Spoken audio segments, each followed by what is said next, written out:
Hi, we're here today talking with Lyric Montgomery Kinard, the founding member of PAQA-S. We're here to talk to her about her experience and look forward to sharing more information about her with for our featured member. Welcome, It's a Lyric. pleasure. Thank you for having me here. So glad you're here. Maybe it's best that you start with talking a little bit about your background. I'm an artist. That's how I introduce myself. But I've done a lot of different things in my life and started out as in college thinking I was going to be a professional musician, then I was going to be an architect, then I was going to be a writer, and then I ended up choosing all and none of those and starting a family and chose to stay home with my kids. And it was very shortly after the first baby that one of my best friends said, "You're going insane. You need to get out of the house and talk to grown-ups. So come to Quilt Bee with me." So I did and fell deeply in love with quilting and everything that entails. And a couple years later, the two of us went up to our first big quilt show. I had seen nothing but local shows, so this was a fabulous little vacation for us. And I stood in front of art quilts and just about died. I was looking and going, I can't believe they can do this. You can do that. You can do this. Quilters can do this. And immediately took a hard left, started taking all the classes I could in how to dye cloth, how to do all the surface design things so I could bring my own vision into cloth. And it was the perfect medium for creative expression with little ones about. I now have 5 children. Most of them are grown, so I'm not in this situation anymore. But for the longest time, from the time I started, I only had 3 or 4 minutes at a time. And with textiles, you can create 3 or 4 minutes at a time and come back, and it's just like you left it, unlike anything else you do as a mother of young children. And so I just progressed. And I come from a family of teachers. I swore I would never be a teacher, but teaching quilters is awesome. So I knew that eventually I wanted to get into that too. I had gone to the local quilt guild and just loved the lectures, loved the classes that I was taking there. And in the middle of all this, about 10 years in, our little family moved up to the Chicago area. And I was able to join the Professional Art Quilt Alliance up there. And it was phenomenal. They obviously had no entry requirements. I wasn't an anybody or an anything. And here I was once a month in the same room as Carol Breyer-Fallert, who is, like, in my mind, the ultimate goddess of the quilt world. She is such an amazing quilter and such an amazing artist and such an amazing businesswoman as well. And Melody Johnson and Laura Wasilowski and all of these professional quilt artists and teachers. And we would have just a morning kind of show and tell discussion thing, but then they'd have lunch and they would just chat about the business aspects of things. And I was taking furious notes in my head the whole time because I knew that's where I wanted to go. And this whole group of women were the most generous, kind, wonderful mentors that I could possibly have hoped for.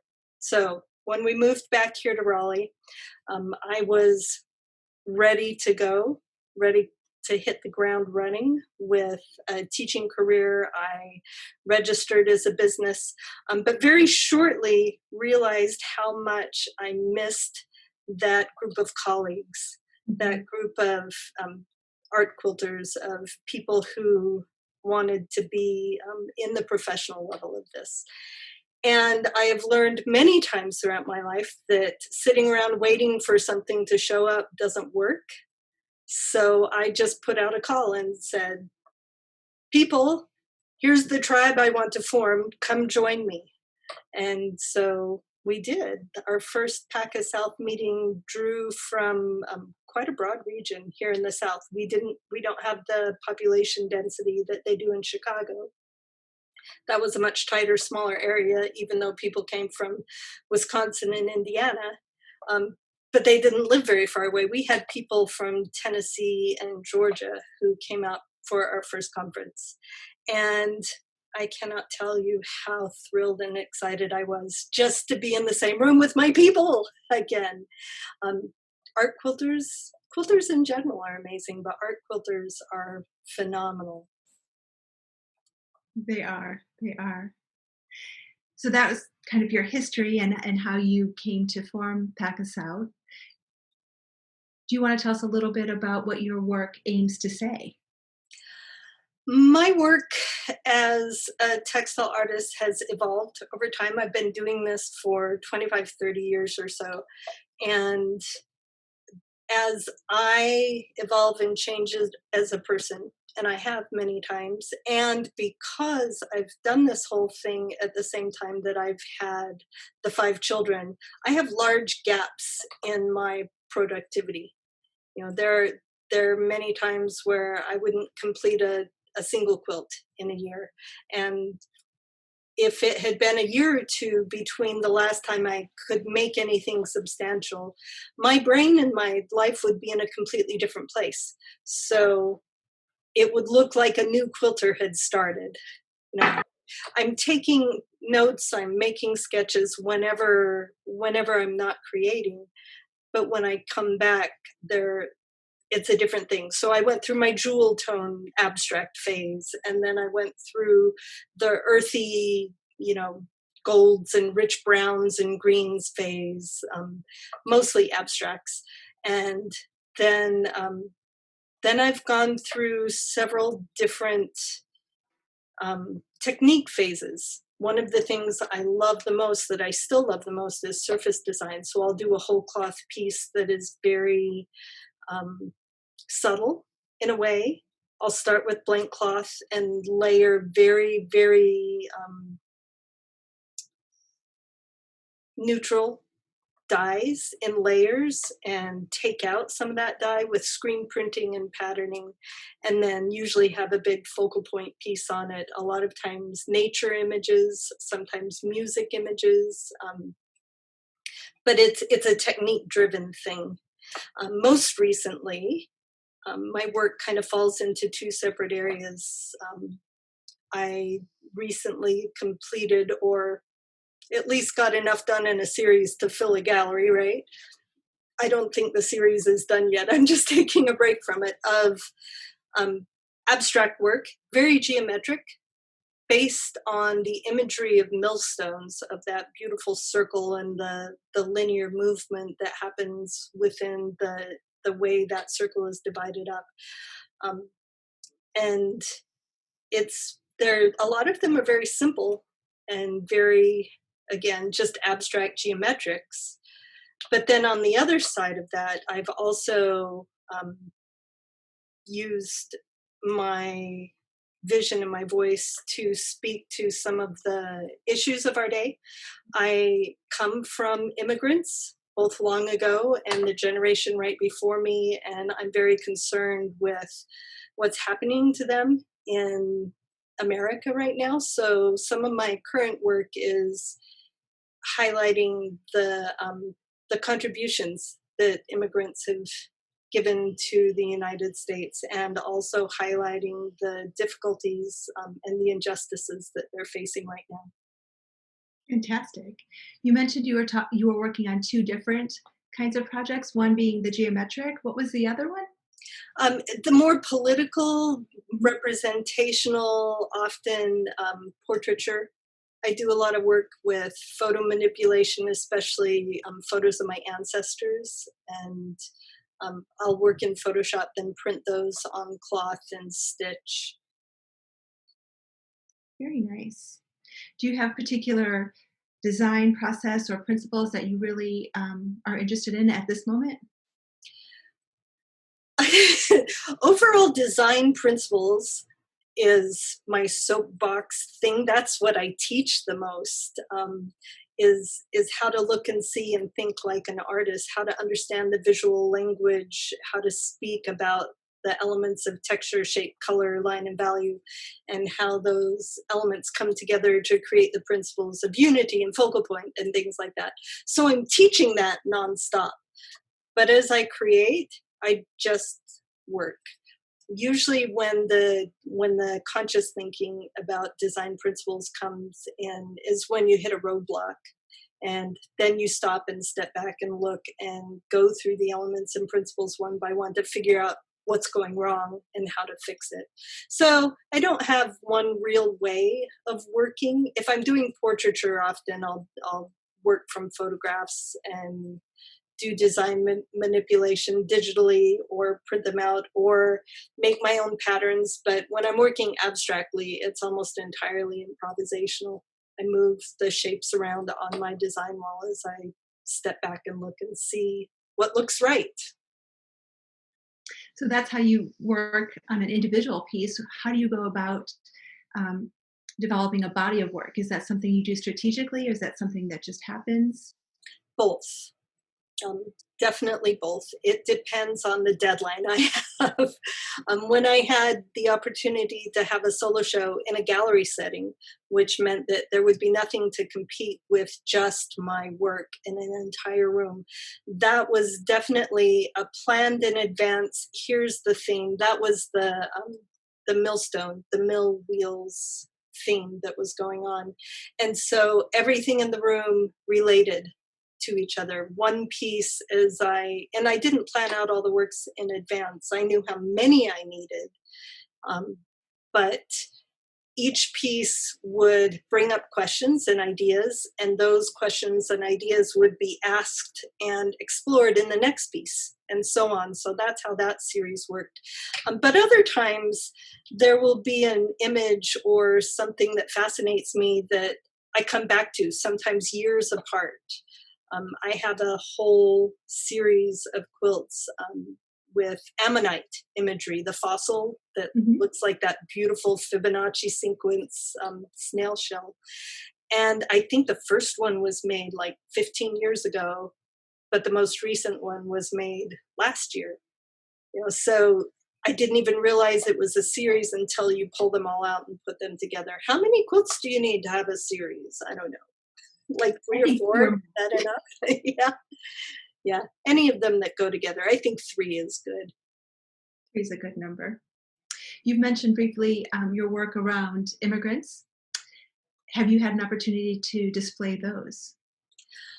Most of the pieces I made that with those have gone to specific exhibits. So a lot of my work, mostly because I've worked so sporadically and haven't had time to build one cohesive body of work. Last year was the first time I've ever done that. I don't think I've ever made more than 3 quilts in 1 year. And last year I made, probably 15.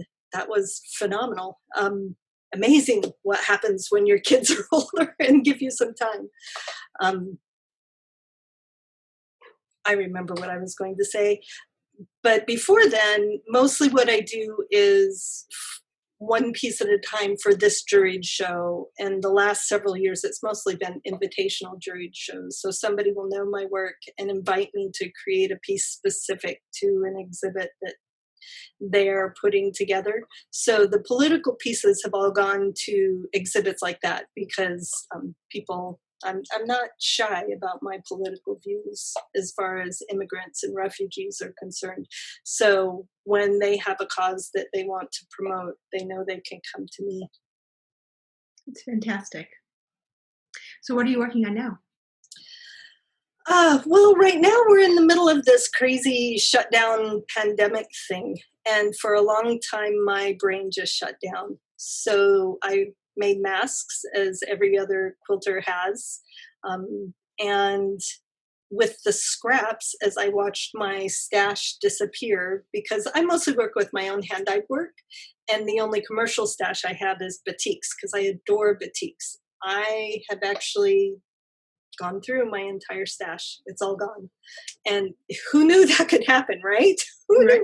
knew? But I kept all the little scraps and cut them up into triangles and sewed them together just as a mindless thing to do. And it's just been recently that the creativity is coming back online. And I hadn't realized how tied that was to the teaching I do. The being in a room with, or virtually, in a room with other students and talking to them about design and seeing what they're doing sparks my own creative juices. I really, really get energy from that. And after my first couple virtual teaching gigs, after everything else had been canceled, of course, as it should be, I kept waking up at night with all these ideas and ideas and ideas. So I'm working on portraiture right now. Just family portraits, the people that are most important to me. Partly because I've worked really hard just recently to put my portraiture class online, get it ready for virtual teaching, and partly because probably during this time I've spent more time talking virtually via Zoom like this with my far-flung family. Say that 10 times fast. Mhm. I'm the oldest of 6 siblings who all adore each other, but we're scattered across the entire country. Nobody lives anywhere close. And I think we've spent more time in family chats over these last couple months than we have in years. So they're on my mind and they're inspiring me. And as I think about them, as I create portraits of them from my favorite pictures of them, it keeps them closer in my heart. It fills my soul. I bet it does. This is a rather important question to me because I'm relatively new to art quilts. But do you have any thoughts or advice for other people who may just be dipping their toe into the pool of art quilting? Absolutely, I do. That's what I do. Is I give lots of, it must be an older child thing. Like I'm bossy. I tell people what to do. What I tell people to do is be fearless. And if you're afraid of making something bad or making a mistake or making something that people won't like, um, you have to let that go. You really have to ask all of the what if questions. What if I try this thing? What if I try that thing? What happens if I put these two ideas together? And if you're still afraid, ask yourself and write down the answer. Ask yourself, what is the worst possible thing that could happen if this doesn't turn out right? The worst possible thing ever is that you've got some materials that you've used, you've spent some time, but if you turn around and analyze what you just did, if you ask yourself serious questions and you answer those questions and you learn from what you just did, Mhm. if you say, what went wrong here? Why? How do I do it differently next time? Then it wasn't even wasted time or materials. It was doing exactly what you needed to do to take yourself to the next level. So just do it, do the work, do it fearlessly, let go of inhibitions because that's the only way you're going to grow. Don't be terribly careful. Don't be worried about what other people think. You need to create your own work and work on your own vision. You'll never get close to your own vision. There's always a gap. So just get used to that. I never am entirely satisfied with my work, but that's a good thing because I know what I need to do next. I know what I need to improve on, and it's a beautiful journey to be on. Being an artist is just such a joyful, lovely, meaningful way to look at the world and to exist in it. Good advice for art quilting, good advice for life. So, where can people find out more information about you? I have a website, lyrickinard.com, and it has my all my information. Has biography, it has my artwork. Again, I'm a teacher. I love to teach, so it has tons of free tutorials and information about my live and on-demand workshops that are online. A couple years from now, a year from now, we'll be back in the same rooms together and it will be wonderful and delightful. But it's fine the way it is. We're ready to get back together virtually. So you can find me, lyrickinard.com. Fantastic. We'll do that. Thank you so much, Lyric. I really enjoyed spending time with you this afternoon. It's a pleasure. Bye bye.